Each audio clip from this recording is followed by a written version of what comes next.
Hold on a second. I got a question for Divine Prospect. Hold on. Put the camera, Divine Prospect. I got a question for Divine. Hey, this is Garfield, Dagger Squad. I got a question for Divine Prospect. Stop. The question is, are you still claiming to be a part of the tribe of God?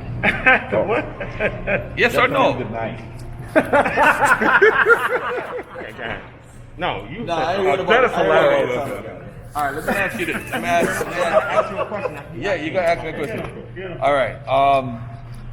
Let me see what I want to ask Divine. Are you saying that the Israelites, the pre-exilic Israelites, helped to develop West African culture?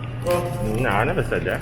Oh, I don't make that claim. Oh, okay. Are you saying that some of the rituals that they do in West Africa comes from Israelites?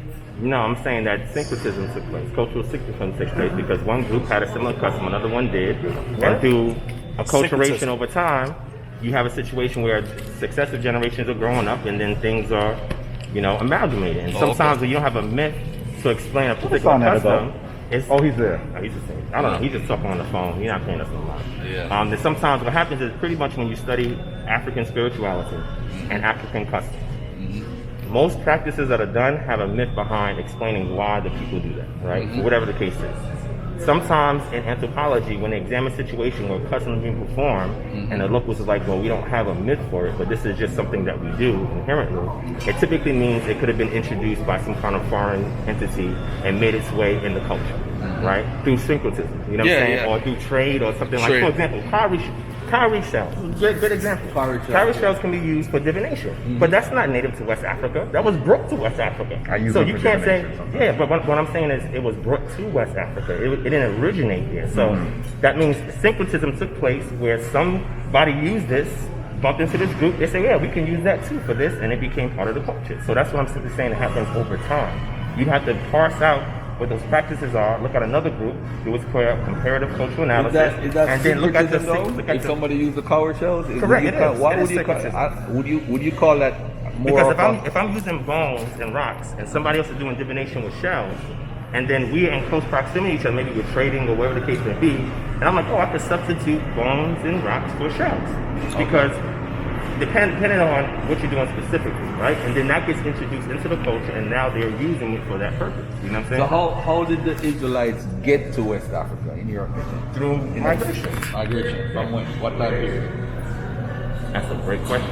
I'm not going to say it was one period of time, you know what I'm saying? But I would say it was the successive periods of time where they entered into Africa, and they moved to different areas based on whatever testimony you want to use. I'll give you an example, right? If we go to Africanus, or you want to use? You can use. Let's use Leo Africanus, right? Here's a book that I have. So right? wait. Let me use them up as an example, right? I would say Leo Africanus. The reason why I'm saying this is because me and you be joking about that Adani, right? They say that a lot of what we have today is fanciful.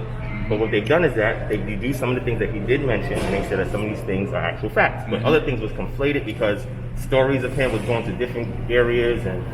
But one of the things that he was saying was that he actually witnessed, this is what he's saying, and then you got to see, verify like this, if there's any truth to that. He witnessed that there were other Israelites that were near the Nile River. Now, we know if we go to Elephantine Island, we know that there was a mercenary group of Israelites that existed there next to the Amun-Ra priests and the group that was on Elephantine. They had their own temple, right? They were sending letters to administration in Persia, back to Jerusalem, etc. So we know those groups was there. Did they send letters to Israel too? I think they went to Israel. No, not to the Jerusalem, but also to the people in Israel. Correct. Okay. Correct. So what I'm saying is, I would not be standing here, my wife. You gotta go, or you good? I'm going to go upstairs. Oh, okay. I'm just listening to the end of the conversation. So. No. So I was gonna say is, so if a character is recorded in history as making a claim for something, the best way to substantiate it is to see if there's any other claims that are similar to that claim when they're unrelated individuals. That means I don't know you, you don't know me. I say, look, this is happening there, and I leave. So you come in and say, wait, that same thing was happening. He was 9th century, right? 9th century. So what happens is Leo Africanus comes later on, doesn't write nothing about Adani, doesn't know anything about him. However, he also gives an account based on his travels and people that he's encountered that there were Jews, this is what they call them, it's a misnomer, in the same region, the same area that Elder Hadani says, and he said they have spread from there into the Congo, from Abyssinia to the Congo. This is what he's saying. Later on, Christian Oldendorf, who comes for the Moravian Brotherhood on behalf of the Dutch, who's a German, he's going to investigate the slaves in what is today the U.S. Virgin Islands, where my family comes from. And he's speaking to slaves, getting accounts of Africa based on what the slaves are telling him. And he's saying that the slaves were telling him that there's a group of black Jews in Luango, where it borders Congo, that were living there, and they have practices that were distinct from the natives that were there. And that same route is based on what Leo Africanus says, and Christian Oldendorf doesn't know anything about Leo Africanus. So what I'm saying is, you're getting these different accounts from people who are unrelated, who don't know each other. They're not. Hold on. One important thing you're leaving out though. On that route, wherever they were in the Congo, you could have traders, you could have people who. So you're gonna have Berber Jews who Berber Jews went to Congo? Not Congo, but you had different. Well, you had Berber Jews travel from different areas. They go to Congo. Not Congo. Okay. But I'm saying you do have people traveling. If you look at the trade routes, I'm gonna give a quick example. There's a book about the medieval Jews. I don't think you ever read this book. But what it does, it boils down to all the families who actually own areas, how they trace their roots back to Babylon. They went to Morocco. They had money. And they had these dudes was like how they would talk about how Jews would rob other Jews and all that stuff. But the point that I'm making is that I believe that pleased to meet you, man. all over the world. I have no doubt in my mind when it comes to trading, when there's any money, ever since the 6th century BC on, some Jew is always involved some way, somehow. So that's what he's saying is facts. All right, so and now historians don't argue that. all right, so I'm saying though, if these Jews were there, what about the people who they converted into their religion? So what would be advantageous of a group of black Jews that's found in Luango who are keeping themselves separate from the natives? They're not there to convert. That's not what they was there doing. From all the recorded accounts that Christian Oldendorf gets from these African slaves, they never said that these. Matter of fact, he even says that they stay separate from the natives. They're not there to convert.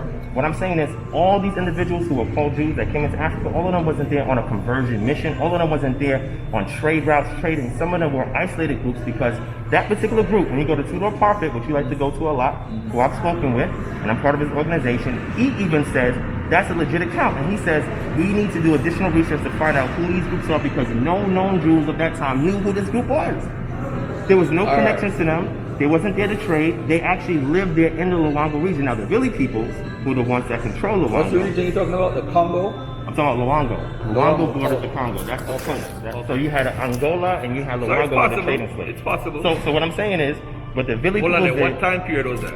This was 1700, late 1700s. So, I mean, it's possible. Well, let me explain what I'm saying. So, do you know about the trading post on the Luango coast? The trading post is like, so initially the Vili peoples, whose kingdom that was the periphery of the kingdom of Congo, they did not get involved in trading people. They just traded goods and so forth with the Dutch that came there, etc. Right. After a while, they started to see they was getting pressure from the Congo because what happened? Through Angola to the Congo, they tried to convert them to Christian. The kingdom, they tried to convert them to Christian. They said, whoa, we're getting a lot of pressure over here because they're expanding because of the slave trade. Conversion and slave trade. So they decided, okay, so we'll get involved. Now remember I told you, the group of these so-called black Jews that had their own community there, you can look it up. Well, I can show you right now. No, don't worry about it, I want to show it to you. Keep building. So look, so what the Vili peoples did was, one of the first things that they did in regards to slaves is they did a lot of slave raids. The first thing was they looked for foreigners. Any foreigners that was among them, they would grab them up, take them and give them off to slavery. First thing. Second thing is they look for outcasts, people who are criminals or other stuff like that. Then they would go into the hinterland and have wars and bring back POWs. Now we know this is something that was common to happen because of the pressure for the slave trade. One of the groups that they took were any neighboring tribes that were foreign, that was not native, that did not speak the exact dialect as them, etc. And one of these groups that was there amongst them were these black Jews. All right, so After the trade ended, where did they take them? You said, where did they take who?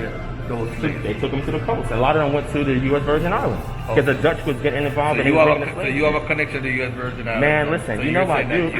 so you're saying that you're I'm doing this. I'm doing this research, Oh, and I'm you're a speaking to Jew. people in the Oh. field. No, You I get- didn't say I was a Jew. All right, so let's do That's this. a misnomer. I don't like that term okay. Jew, man. I don't like We're to gonna use it for argument. Because you said Gad, I can't say that's a Jew. I mean, come on. All right, okay, all right. But I'm saying, are you familiar with those black Jews in the Luango Kingdom? Yes. Okay. What I'm trying to ask you though is, how do we know if those people have a legitimate claim or those people were? How do we know they weren't converted before they even got to that? It's area? possible. I'm not speaking definitively because, like Jabari said, and I agree. I don't So like you to don't speak think definitively. genetics play a role, a major part in all this conversation? It could, if you have a Because- template to measure it against. All right, Sure. all right. So let me ask you this though. There's a report that came out May. Remember, I said the 31st. template to measure it against. Yeah. Okay, make sure you remember that. May 31st, Uh-huh. there was an article that came out in Cell. They did a whole full research saying that I got it. 50% of the Jews in But say it carefully. Israel What did they say? 50% of the Arabs, 50% of the DNA of the Arabs in Israel today are connected to the ancient people. In Same thing with Lebanon. Jews, they say Well, the also. Jews do 50%. But watch this. But what did they say about that, though? You got About what? to read the specifics. They said that does not mean that they have direct ancestry. It just means that their ancestors had affinity to groups in that region, and that's why we only see 50%. Okay. Because otherwise, you'd have 100%. No. Wait. Well, you have mutation stuff that occur over time. Because what they took was the autosomal. It wasn't the direct. It wasn't Exactly. You right. can't do Y mitochondria. So it's autosomal. So- But check this out. Check this out. Go ahead. Now, with the 50%, that's a large number That's in big. that type of test. It's big. Now, wouldn't it be fair to say that the people from that region, if you're going to connect to them, you have to have some sort of DNA connection to those people? To a certain degree, yes. I'm not going to say yes or Look, no. all right, so look at this article that James Cassell and Isocharge That they use, always like to use, where it's autosomal DNA and it's between 3 and 5% autosomal. But these people have a separate All right. Y marker and a separate X marker. Yeah, the batter dead anyway.